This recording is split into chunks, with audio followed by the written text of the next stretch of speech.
حضرت نوح علیہ السلام کی قوم کے بارے میں قرآن پاک کی سورہ النوح کی آیت 23 کے اندر کچھ لوگوں کے ناموں کا ذکر ہے، جیسے کہ ود، سوا، یاغوث، یعوق اور نصر۔ یہ لوگ بڑے نیک اور صالح انسان تھے۔ جب ان کا انتقال ہوا تو حضرت نوح علیہ السلام کی ہی قوم کے لوگوں نے ان کی یاد کے اندر مجسمے اور یادگاریں بنا لی تاکہ ان کو دیکھ کر ان لوگوں کو عبادت کرنے کا شوق ملے، لیکن وقت کے ساتھ ساتھ آنے والی ان کی نسلوں نے ان مجسموں کی باقاعدہ عبادت شروع کر دی، جس کی وجہ سے شرک عام ہو گیا۔ دنیا میں سب سے پہلا شرک کسی قوم نے شروع کیا تھا، کیونکہ اس سے پہلے دنیا کے اندر یا تو کوئی شخص کافر تھا یا پھر ایک اللہ کو ماننے والا موحد۔ اس واقعہ کو حضرت ابن عباس نے بھی روایت کیا ہے، جو یہ بتاتا ہے کہ کسی بھی ہستی کے ساتھ اگر حد سے زیادہ تعظیم اور دین کی تعلیمات کے خلاف جا کر کوئی بدعت شروع کی جائے تو اس کا انجام صرف اور صرف شرک ہوتا ہے۔ شروعات میں یہ شرک محبت سے شروع ہوتا ہے، لیکن آنے والی نسلیں اسی شرک کو دین کا حصہ بنا لیتی ہیں۔ ایک اور مثال سنیں۔ صحیح مسلم اور صحیح بخاری کے اندر حدیث مبارکہ کا مفہوم ہے کہ رسول اللہ صلی اللہ علیہ وسلم کی زندگی کے آخری ایام چل رہے تھے۔ آپ کی دو بیویاں حضرت ام سلمہ رضی اللہ تعالیٰ عنہ اور حضرت ام حبیبہ رضی اللہ تعالیٰ عنہ آپ کے پاس بیٹھی ذکر کر رہی تھی کہ ہم نے حبشہ یعنی موجودہ دور کے ایتھوپیا کے اندر جو ماریا نام کا چرچ دیکھا تھا وہ کتنا خوبصورت تھا، اس کی تصویریں اور اس کی مورتیاں کتنی خوبصورت تھی۔ رسول اللہ صلی اللہ علیہ وسلم نے جب یہ سنا تو بیماری کی حالت میں اٹھے اور فرمایا کہ یہی تو ان لوگوں کی خرابی تھی، جب بھی ان لوگوں کے اندر کوئی نیک شخص فوت ہو جاتا تو اس کی تصویریں اور اس کی مورتیاں بنا لیتے اور آہستہ آہستہ اس کی قبر پر مزار یا مسجد بنا کر باقاعدہ سجدے شروع کر دیتے۔ قیامت کے دن یہ لوگ بدترین مخلوق کی صورت میں اٹھائے جائیں گے۔ اللہ اکبر۔ آج کے دور میں جس شخصیت کے نام پر یہ شرک شروع کیا گیا ہے وہ ہیں شیخ عبد القادر جیلانی، جنہیں ان کے ماننے والوں نے اللہ کے برابر یعنی غوث اعظم یا سب سے بڑا مددگار بنا دیا ہے۔ شیخ عبد القادر جیلانی کی پیدائش سال 1077 میں ہوئی اور ان کا انتقال ہوا سال 1166 میں۔ وہ ایک بہت بڑے عالم دین، ایک محدث اور فقیہ تھے جن کی بہت سی روحانی اور علمی خدمات ہیں۔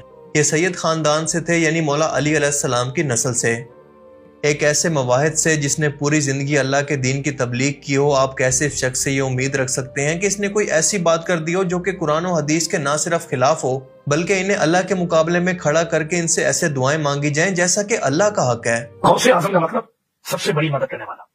تو یہ جو ہم کہتے ہیں، جب امت میں بڑے بڑے اولیاء نے کہا، اس لیے کہا کہ آپ اولیاء میں سب سے زیادہ جلدی اور سب سے بڑی مدد کرنے والے ہیں۔ سبحان اللہ، یہ مطلب ہے۔ سبحان اللہ۔ بغداد شریف میں آپ منبر پر وعظ فرماتے ہوئے آپ نے یہ اعلان فرمایا تھا، قدمی هذه علی رقبۃ کل ولی اللہ، میرا یہ قدم تمام اولیاء اللہ کی گردنوں پر ہے۔ تو فرشتے عرض کرنے لگے، اے اللہ عبد القادر نے پکڑ لیا ہے۔ وہ ہم سے سوال کرنے لگے ہیں۔ غوث پاک رضی اللہ تعالیٰ عنہ فرماتے میں تو قیامت میں بھی اتنی دیر جنت میں نہیں جاؤں گا جب تک سارے مرید نہ ساتھ چلے جائیں۔ تو روغنی روٹیاں اور دودھ کا پیالہ لے کر آئے اور مجھے کہا کہ کھاؤ۔ تو غوث پاک فرماتے ہیں میں نے کہہ دیا میں نے اللہ کے لیے کھانا پینا چھوڑ دیا ہے۔ تو خضر علیہ السلام نے کہا مجھے اللہ ہی نے بھیجا ہے، اللہ ہی نے بھیجا ہے۔ تو غوث پاک نے فرمایا اگر رب نے بھیجا تو وہ کہے گا تو کھاؤں گا۔ غیب سے آواز آتی تھی، اے عبد القادر تجھے میرے حق کی قسم کھا، تجھے میرے حق کی قسم دی۔ اب اس نے جب اللہ غوث پاک سے باتیں کرتا ہے تو یا عبد القادر کہہ کے نہیں باندھا ہے بلکہ یا غوث اعظم کہہ کے باندھا ہے۔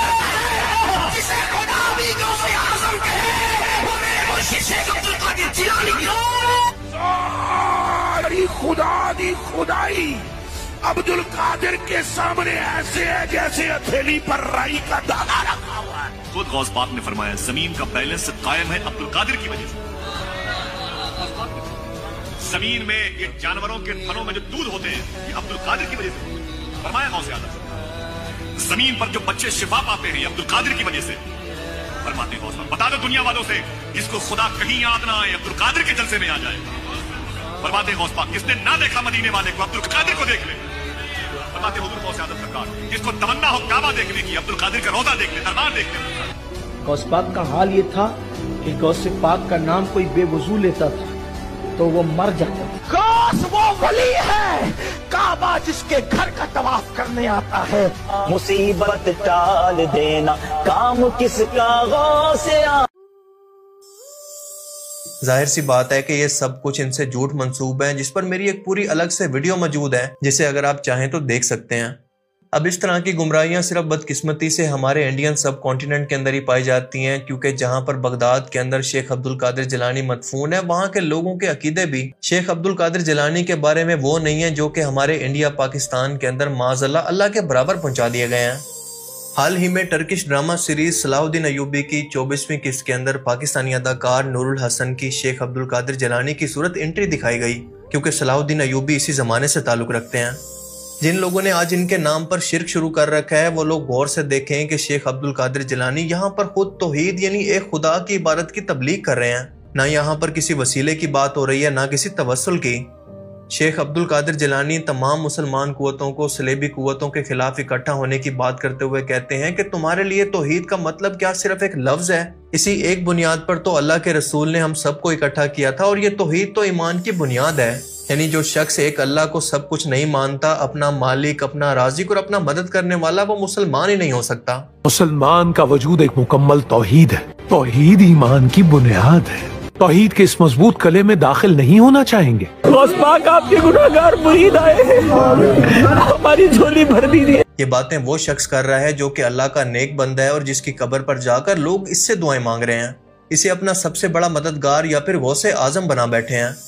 حضرت نوح علیہ السلام کی قوم نے جیسے اپنے نیک لوگوں کو آہستہ آہستہ مجسموں کی شکل دی اور پھر ان کی پوجا شروع کر دی، سیم یہی لوگ ان گمراہ مسلمانوں نے کچھ جاہل اور علم سے ناواقف سو کوڑ عالم دین کے بہکاوے میں آ کر پہلے ان سے جھوٹی کرامتیں منسوب کی، اور اس کے بعد ان سے شرکی عقائد جو انہیں اللہ کے برابر کھڑا کر دیں، اور پھر اس کے بعد باقاعدہ ان کا مجسمہ بنا کر ان کی باقاعدہ عبادت بھی شروع ہو چکی ہے، جیسا کہ آپ اس ویڈیو کے اندر دیکھ سکتے ہیں کہ جیسے ہندو اپنے خداؤں کی مورتی پر دودھ اور پانی سے غسل دیتے ہیں، وہی کام یہ لوگ بھی ان کے بت کے ساتھ کر رہے ہیں۔ اللہ کے رسول نے فرمایا تھا کہ دین کے اندر نئی نئی بدعات سے بچنا، کیونکہ ہر بدعت گمراہی ہے اور ہر گمراہی جہنم میں لے جانے والی ہے۔ لیکن یہ سب دیکھ کر بھی کچھ لوگوں کی آنکھوں پر ایسی پٹی بندی ہے کہ وہ ابھی تک ایسے کمنٹ کر رہے ہیں جیسے شیخ عبد القادر جیلانی معاذ اللہ کوئی پیغمبر تھے، یا ان کے برابر کوئی ہستی جن کے توحید کے کردار کو دکھانا کوئی بہت بڑی گستاخی ہے۔ انہی گمراہ لوگوں کی وجہ سے آج ملک کے اندر ایتھیسزم عام ہو رہی ہے اور لوگ دین سے بیزار ہو رہے ہیں۔ ان لوگوں کو کوئی سمجھا ہی نہیں رہا کہ یہ اصل دین نہیں ہے۔ خاص طور پر برصغیر پاک و ہند کے اندر دین کا اصل جنازہ نکالا ہے صوفیزم کے کانسیپٹ نے، جسے دین کے برڈن اور ذمہ داریوں کو کم کرنے کے لیے ایجاد کیا گیا۔ دیکھیں آج کے دور میں یہ حقیقت ہے کہ لوگوں نے آج دین کو عادت کے طور پر قبول کر رکھا ہے اور اسے صرف ایک رسم کے طور پر نبھاتے ہیں، لیکن اس کو سمجھنے کی کوشش نہیں کرتے کہ وہ دین ہم سے ڈیمانڈ کیا کرتا ہے، ہمارا اللہ ہم سے کیا چاہتا ہے۔ صاف سی بات ہے کہ اگر اس صوفیزم نے ہمارے دین کو کوئی فائدہ دیا ہوتا تو اس کے اثرات ہمارے معاشرے میں نظر آتے، ہمیں اس معاشرے کے اندر اسلام نافذ ہوتا نظر آتا، جو کہ آپ کے سامنے ہے کہ بالکل بھی نہیں ہے۔ آپ اندازہ لگانے کی کوشش کریں کہ ایسے جاہل شخص کو جسے شرک کی ابتدا یا پھر دین کی بنیاد توحید کے بارے میں کچھ پتہ ہی نہیں ہے، وہ لوگوں کے لیے عالم دین بن کر ان لوگوں کو دین سکھا رہا ہے، تو اس معاشرے کی تنزلی کا اندازہ آپ خود لگا لیں۔ جس بندے سے زندگی میں مدد مانگی جا سکتی ہے، فرمایا فوت ہونے کے بعد ہی اسے مانگی جا سکتی ہے۔ کمال ہے، لوگوں نے ڈرامہ بنایا ہوا ہے، نہیں مانگنا چاہیے تھا۔ کیوں نہیں مانگنا چاہیے تھا؟ تو فرمایا جب اپنے مزار میں چلا جائے تب وہ بندوں کی زیادہ مدد کرتا ہے۔ دنیا میں رہ کے وہ مدد تھوڑی کرتا ہے، قبر میں جا کے زیادہ کرتا ہے۔ کہتے نہیں یہ تو لکھا ہوا ہے کہ اللہ کو ہی پکارنا ہے مدد کے لیے، دعا اسی سے کرنی ہے۔ یہ کہاں لکھا ہے کہ اللہ کے سوا کسی اور کو نہیں پکارنا؟ اب دیکھیں کتنی بڑی روند ہے۔ ایاک نستعین، تجھی سے مدد مانگتے ہیں۔ اس کے اندر جو زور ہے وہ بتا رہا ہے کہ صرف دعا اللہ سے ہونی ہے۔ پھر بھی میں نے ان کا مسئلہ حل کیا۔ ہم تجھے آیت بھی قرآن سے بتا دیتے ہیں جس میں منع کر دیا گیا کسی اور سے دعا کرنا۔ امن یجیب المضطر اذا دعا، بھلا بتاؤ تو کون ہے جو مصیبت اور پریشانی میں گھرے ہوئے شخص کی فریاد کو سنتا ہے۔ سورۃ النمل کی آیت نمبر 62۔ وَيَكْشِفُ السُّوءَ، اور اس سے اس کی برائی کو دور کر دیتا ہے۔ وَيَجْعَلُكُمْ خُلَفَاءَ الْأَرْضِ، اور تمہیں زمین پر اگلوں کا خلیفہ کرتا ہے۔ أَإِلَٰهٌ مَّعَ اللَّهِ، کیا اللہ کے ساتھ کوئی اور معبود بھی ہے؟ قلیلا ما تذکرون، بہت کم ہی تم نصیحت حاصل کرتے ہو۔ اس آیت میں اللہ تعالیٰ نے فرمایا کہ جس کے بارے میں تمہارا عقیدہ ہے کہ مصیبت اور پریشانی میں وہ تمہاری التجا اور دعاؤں کو سنتا ہے، فریاد کو، گویا تم نے اسے معبود مان لیا۔ یا علی مدد، یا شیخ عبد القادر جیلانی مدد کا مطلب کوئی سادہ نہیں میرے بھائیوں، اس کا مطلب یہ ہے کہ آپ نے عبد القادر جیلانی کو اور مولا علی کو اپنا الہ مان لیا ہے۔